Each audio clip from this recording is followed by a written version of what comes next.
देखते हैं चंद्रयान 3 के लिए, चूंकि चंद्रयान 2 का जो परीक्षण था वह किसी वजह से असफल हो गया था, इसमें और उसमें कितना अंतर है चंद्रयान 3 और चंद्रयान 2?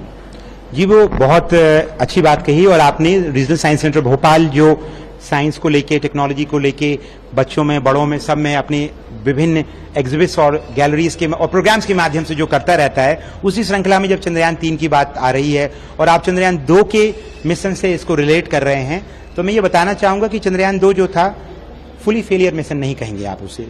अंतरिक्ष की दुनिया में फेलियर कुछ नहीं होता, फेलियर भी आपके लिए एक लर्निंग लेसन है। आप चंद्रयान 2 का ऑर्बिटर आज भी सक्सेसफुली चंद्र की कक्षा में काम कर रहा है और वो हमारे चंद्रयान 3 के लैंडर के साथ बहुत इंपॉर्टेंट रोल प्ले करने वाला है अपने सिग्नल्स को रिले करने के कारण। तो अकेला उसका लैंडर वाला पार्ट जो था, विक्रम लैंडर जो चंद्रयान 2 में था, वो लैंडिंग के आखिरी कुछ क्षणों में, यानी लगभग 2 किलोमीटर के ऊपर जब उसकी हाइट बची हुई थी, तब वो लैंड नहीं कर पाया। उसको पता चला कि वो ब्रेकिंग सिस्टम में कुछ गड़बड़ी आ जाने से वो कंट्रोल लैंडिंग ना होके क्रैश हो गया। लेकिन 2 किलोमीटर तक के ऊपर का जो डेटा है और वो ऑर्बिट अचीव कर ली थी, हम पहुंचने ही वाले थे उतरने के।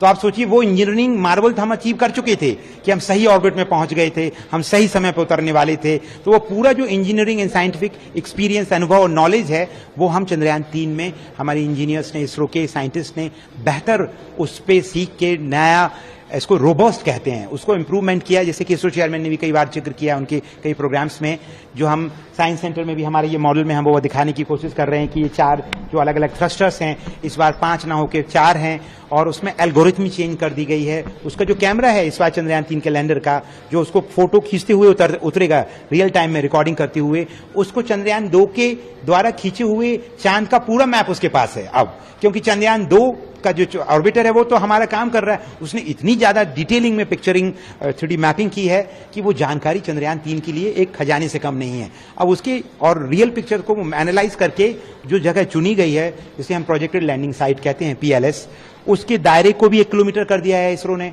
ताकि अब वो इधर उधर भी हो जाएगा तो अभी आसानी से उतर सकता है और वो ऑटोनॉमस डिसीजन ले सकता है बेहतर कंप्यूटिंग प्रोग्रामिंग के कारण। सर, इस बार इसरो के वैज्ञानिक दावा कर रहे हैं कि इस बार हम लैंडिंग कर रहेंगे, यानी कि उनको बिल्कुल 100% कॉन्फिडेंस है कि इस बार लैंडिंग सफल तरीके से करके रहेंगे। आखिर क्या वजह देखी जा सकती है? जी बिल्कुल, और रीजन ये है कि जब बहुत तैयारी आपकी होती है, आपके पास इतना बड़ा अनुभव होता है, लेकिन फिर भी मैं आपसे कहना चाहूंगा कि अंतरिक्ष जो है किसी के लिए भी माफ नहीं करता।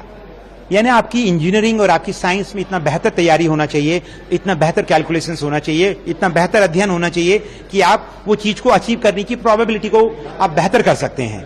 यानी आपका सब कुछ सही है, लास्ट मिनट तक जब तक आप लैंड नहीं हो जाएंगे, उतर नहीं जाएंगे, तब तक अनिश्चितताएं बनी रहती हैं।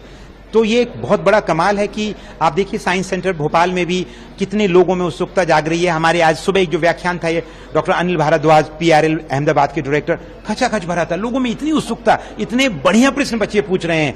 कल हम 23 तारीख को शाम को 4:30 बजे से हमारे ऑडिटोरियम में प्रोग्राम कर रहे हैं, हम एक्सप्लेन करेंगे कि ये कैसे होने वाला है, हम टूर भी देंगे साउथ पोल का। तो आप ये बताता है कि लोगों में जिज्ञासा और कौतूहल कितना ज्यादा है, और ये चंद्रयान 3 उस मिशन को अंजाम देने के लिए पूरा तैयार है। बदलाव अगर कुछ होते हैं तो साइंस में वो हमेशा पॉजिटिवली लिया जाता है, because you should have always plan B and plan C।